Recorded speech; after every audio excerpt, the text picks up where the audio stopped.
A massive protest over frozen bank deposits turned violent in Zhengzhou in China.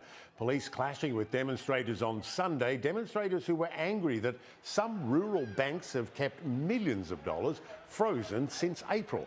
At the time, the banks said they were upgrading their internal systems, but customers say they've heard nothing from the banks about the matter since then. The protest was among the largest in China since the pandemic. For more on this, I'm joined by CNN's Stephen Zhang in Beijing. Extraordinary scenes. What's behind it? What's being done about it?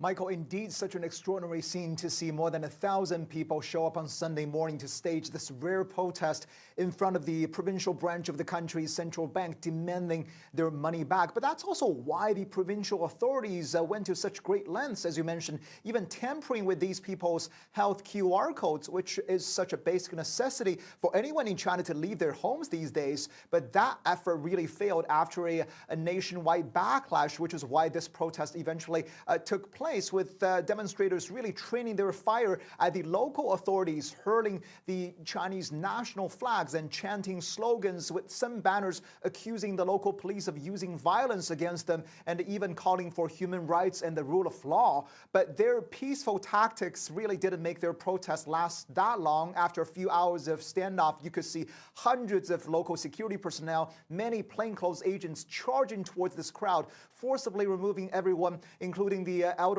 and children. Anyone who resisted got kicked and punched, as some sustaining injuries, and got sent to local hospitals, according to some protesters. And most people got taken to nearby makeshift detention centers. But these protesters' actions really have garnered a lot of sympathy and support from around the country, because people feel they could relate to their situation, as these people were mostly low-income people who put their life savings into these banks because of their faith in the country's banking system. But then they, of course, lost almost everything. And their plight is especially being shared because the economy here is being battered by the country's continued zero COVID policies, with a wide range of industries really under growing distress. And this, of course, is also happening in a very sensitive year politically, as Chinese Supreme Leader Xi Jinping is expected to assume a precedent-breaking third term later this year, and his whole legitimacy reputation very much built on this idea of the rejuvenation of the Chinese nation. So this kind of incident's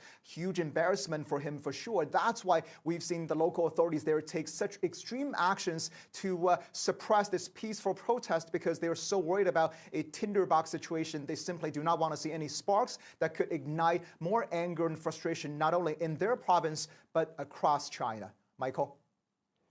All right, Stephen Zhang in Beijing. Appreciate the wrap up there. What a situation.